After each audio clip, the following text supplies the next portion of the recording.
ఆచి చికెన్ మసాలా. కొడాలి నాని ఇంకా మారలా. ఈ మాటలు ఒకసారి వినండి.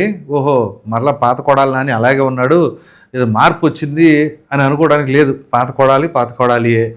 సో ముందుగా ఆయన మాటలు ఏంటి అనే దానికంటే ముందు అసలు వరుస పెట్టి గెలిచాడు కదా 4 సార్లు. మొన్న ఓటమి చెందాడు. సరే నాకు తిరుగులేదు అని చెప్పేసి అనుకున్న కొడాలి బొక్కబోర్ల పడ్డాడు. ఏంటా అసలు ఎంతెంత మెజార్టీతో గెలిచాడు, గెలిచినప్పుడు ఓడిపోయినప్పుడు ఏంటి పరిస్థితి అని ఒకసారి కనుక మనం గూగుల్లో చెక్ చేస్తే కొడాలి నాని పరిస్థితి ఏంటి అంటే 2004లో తొలిసారి ఎమ్మెల్యేగా ఎన్నిక కాబడ్డాడు. అప్పుడు ఆయన గెలిచిన మెజార్టీ ఎంతో తెలుసా? 8,864. అఫ్కోర్స్ ఆయన తెలుగుదేశం పార్టీ ఎమ్మెల్యే గెలుపొందాడు. అది ఎదురుగాలి. యాక్చువల్గా కాంగ్రెస్ గాలి గట్టిగా ఉంది. అప్పుడు ఆ సమయంలో కూడా 8,800 అంటే మంచి మెజార్టీగానే చెప్పుకోవచ్చు. ఓకే. 2009 అప్పుడు కూడా గాలి కాకపోయినా కాంగ్రెస్ ప్రభుత్వం వచ్చింది. అప్పుడు ఆయనకు వచ్చిన మెజారిటీ 17,630. అంటే గతంలో వచ్చిన దానికంటే డబల్ వచ్చింది ఆల్మోస్ట్ ఆల్. అంటే 19.8%, ఆల్మోస్ట్ 20%, డబల్ పర్సెంటేజ్ వచ్చింది.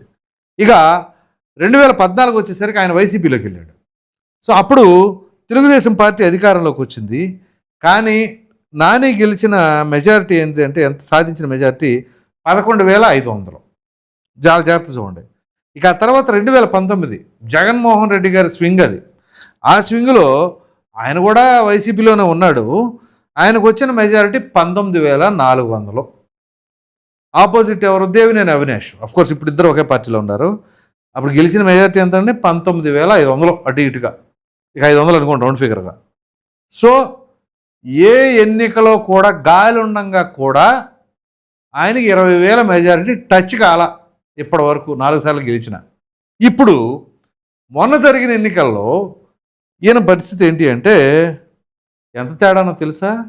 53,040 ఓట్ల తేడాతో ఓడిపోయాడు ఆయన.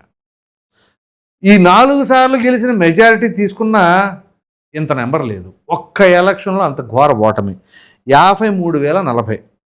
ఎందుకు వచ్చింది అంత దారుణ ఓటమి అంటే అందులో ఈయన కాంట్రిబ్యూషన్ కూడా ఉంది. ఈయన మాట్లాడిన తీరు అవన్నీ సరే. ఓటమి చెందిన తర్వాత ఏ రోజు ప్రెస్ మీట్లు పెద్దగా మాట్లాడాల. ఎప్పుడు వల్లభనేని వంశీని జైల్లో పెట్టినప్పుడు ములాఖత్ అని చెప్పి జగన్మోహన్ రెడ్డి ఈయన వెళ్ళారు కదా, అప్పుడు మాట్లాడారు. అది కూడా విపరీతం వైరల్ అయింది. మా ఉద్యోగాలు తిప్పికేసారు, ఏం చేస్తామని చెప్పేసి అన్నారు. ఆ తదుపరి ఇక అనారోగ్య సమస్యలు, హాస్పిటళ్ళు, ఆపరేషన్లు అవన్నీ అయిపోయినాయి. మరలా ఈ మధ్య కొంచెం యాక్టివ్ అవుతూ ఉన్నారు. ఈ యాక్టివ్ అవుతూ ఉన్న తరుణంలో ఇప్పుడు చేసిన ఈ వ్యాఖ్యలు చూస్తే కొడాలి నాని ఈజ్ బ్యాక్ అని అనుకోవాలా? ఆ బ్యాక్ అవటం వల్ల ఏమవుతుంది ఏంటి? ముందుగా ఆ వ్యాఖ్యలు ఏంటో వినిపిస్తా.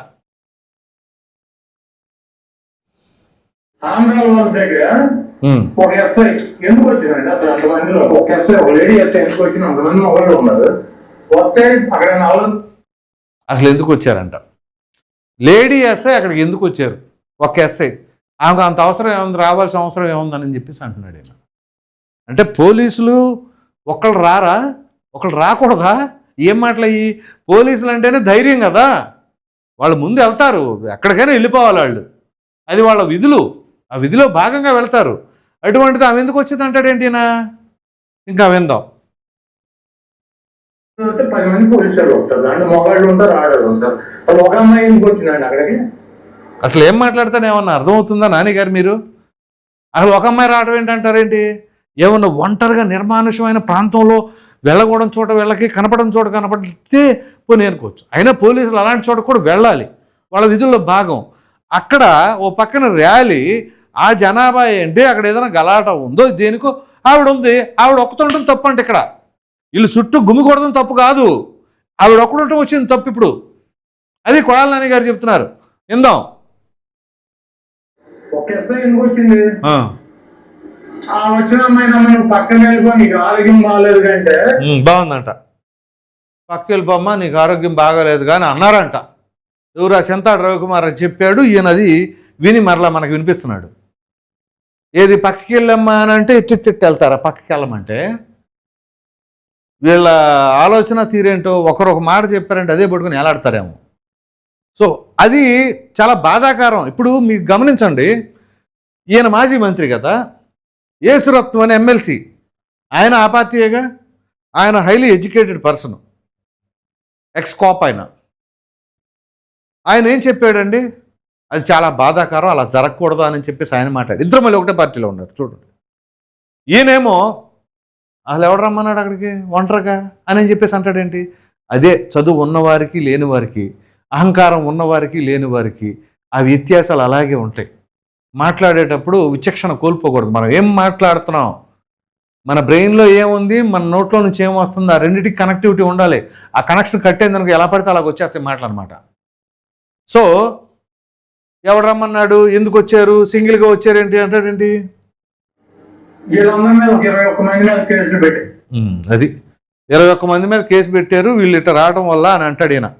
21 కాదు 22 పెట్టాలి, 22 మీద పెట్టాలి ఈయన కూడా కలిపి అందులో, నాకు తెలిసి అయితే. మరి ఎందుకంటే ఒక మహిళ విధులు నిర్వర్తించడానికి ఒక ఎస్ఐ, మహిళ అంటే మామూలు మహిళ కాదు కదా, ఏదో గృహిణి అంటే అనుకోవచ్చు. తను ఒక లేడీ ఎస్ఐ, ఆ డ్యూటీ చేయక ఏం చేస్తుంది, ఒంటరిగా ఎవరు రమ్మన్నారు, ఓకే. దీన్ని బట్టి మనం అర్థం చేసుకోవాల్సింది ఏంటి, అలాంటి మోకల దగ్గరికి ఒంటరిగా ఎవరు రమ్మన్నారు అని అంటున్నాడు ఆయన. పోయి అలాంటి మోకల దగ్గరికి ఒంటరిగా ఎవరైనా వెళ్తారా అనేది ఏమైనా ఇండైరెక్ట్గా చెబుతున్నారా ఏంటి దాని ఉద్దేశం. నాని గారు మీరు మాజీ మంత్రి, ఓ మాజీ మంత్రిగా ఉన్నప్పుడు మనం మాట్లాడేటప్పుడు ఎంత బాధ్యతగా మాట్లాడాలి. సరే, నాకు ఇప్పుడు ఇంకొక విషయం గుర్తొచ్చింది. ఆయన మంత్రిగా ఉన్నప్పుడే బాధ్యతగా మాట్లాడాల, ఇక మాజీ మంత్రి అయిన తర్వాత ఇంకేం మాట్లాడతారు. అలా ఉంటుంది అన్నమాట పరిస్థితి. మంత్రిగా ఉన్నప్పుడే నీ అమ్మ డాషా, వాడమ్మ డాషా, ఎవడమ్మ డాషు అని మాట్లాడి ఈయన మరలా ఇప్పుడు మాజీ మంత్రి అయిన తర్వాత మీరు ఒంటరిగా ఎలా వస్తారని చెప్పేసి అంటున్నారు. అంటే వైసీపీ వాళ్ళు ఉన్న దగ్గరికి ఒంటరిగా ఏ ఒక్కరు వెళ్ళకూడదు, ఇంక్లూడింగ్ పోలీస్ ఆఫీసర్స్. అది ఆయన చెప్తుంది, అది అండర్లైన్ చేసుకోండి. సో పోలీస్ శాఖ మీరేం చేస్తున్నారు ఇప్పుడు, ఖచ్చితంగా ఒక మహిళా పోలీసే వైసీపీ వాళ్ళ కార్యక్రమాల్లోకి వెళ్ళలేకపోతున్నారు అని అంటే అక్కడ ఏం జరుగుతుంది, మరి వాళ్ళపైన చర్యలు ఏంటి. ఇప్పుడు ఆ చింతాడు రవికుమార్ని అరెస్ట్ చేశారా, చేయలేదా, ఇంకా ఎంతసేపు జాప్యం చేస్తారు. ఆయన చూస్తేనే వీడియోల మీద వీడియోలు వదులుతాడు. నేను మా వాళ్ళందరినీ వాళ్ళ మీద కేసులు ఎత్తేసి వదిలేస్తే నేను ఒక గంటలో వచ్చి లొంగిపోతా అంటారు. ఇంటెలిజెన్స్ శాఖ ఉందో లేదో ఎవరికి తెలియదు. ఇది పరిస్థితి. సో హోమ్ మినిస్టర్ గారు, రాయబాటి శైలజ గారు, ఎవరు మహిళా కమిషన్ చైర్పర్సన్, మరి మీరందరూ కూడా ఎప్పుడో మేము చర్యలు తీసుకుంటామన్నారు. మరి ఆ కేసులు చూస్తే ఎంతవరకు వచ్చినాయో తెలియదు, ఆ చింతాడు రవికుమార్ ఎక్కడున్నాడో తెలియదు. ఇదిగో వీళ్ళు చూస్తేనేమో ఆ చింతాడు రవికుమార్ గారు తప్ప ఆ మహిళా ఎస్ఐ అక్కడికి రావడం తప్పంట ఒంటరిగా. ఇది ఈయన మాట్లాడుతున్నారు. మరి దీనిపైన టీడీపీ ఏమైనా కౌంటర్ ఇస్తుందా, అసలు ప్రజలకు ఏమైనా సంకేతం ఇద్దాం అనుకుంటున్నారు, వీళ్ళ ఉద్దేశాలు ఏంటి. మేము సమాజంలో ఏదైనా చేస్తాం, ఎలాగైనా వ్యవహరిస్తాం, మీరు చూస్తూ ఉండండి అని చెప్పేసి అంటారా, అందుకనే పోలీసులు చూస్తూ ఉన్నారా. మీరు గమనించండి, గత కొన్ని నెలలుగా జరుగుతున్న పర్యవసానాలు కనుక చూస్తే ప్రభుత్వం అలసత్వంగా ఉందా, పోలీసులు చోద్యం చూస్తున్నారా, ఎందుకు ఈ రకమైన పరిస్థితి ఉంది.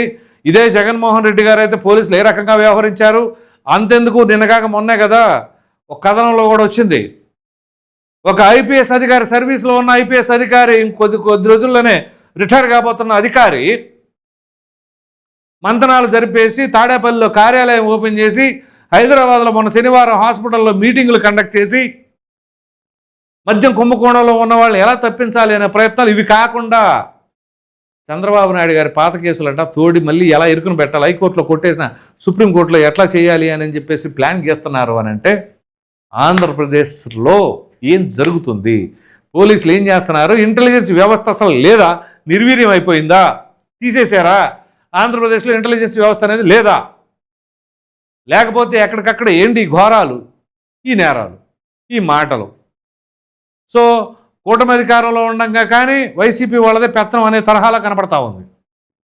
అదేమిటి అంటే అదిగో ఆ పోలీసు వైసీపీకి అనుకూలం, ఈ పోలీసు వైసీపీకి అనుకూలం, ఇలా ఎంతకాలం చెప్పుకుంటారు. ఇమ్మీడియట్గా యాక్షన్ తీసుకోండి, స్ట్రింజెంట్ యాక్షన్, చాలా సివియర్గా ఉండాలా.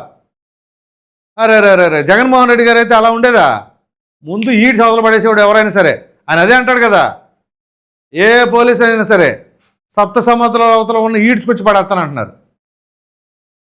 చూడండి ఆ మాటలో కూడా ఎంత పొదురుగా చెప్తున్నారు. అసలు వస్తారా రారా తర్వాత విషయం, కానీ ఎంత కాన్ఫిడెంట్గా చెప్తున్నారు చూడండి తర్వాత సంగతి. తర్వాత ఇక పోలీసులు ఏం చేస్తారు విధులు. సో ప్రభుత్వం కూడా భరోసా ఇవ్వాలి ఆ పోలీసులకి. చేయండి, యాక్షన్ తీసుకోండి అని చెప్పేసి ఇవ్వండి. ఇదిగో చూడండి, ఇదిగో ఇలా మాట్లాడుతున్నారు. ఆ మహిళా పోలీస్ అంటే ఒంటరిగా అసలు అక్కడికి ఎలా వస్తారని చెప్పేసి మాట్లాడుతున్నారంటే, కొడాలి నాని ఇంకా మారలేదా, అదే తరహాలో ఉంటున్నారా, మరి దానికి కారణం ఏంటి, మీ అభిప్రాయం ఏంటి అనేది కామెంట్ సెక్షన్లో తెలియచేయండి. Thank you.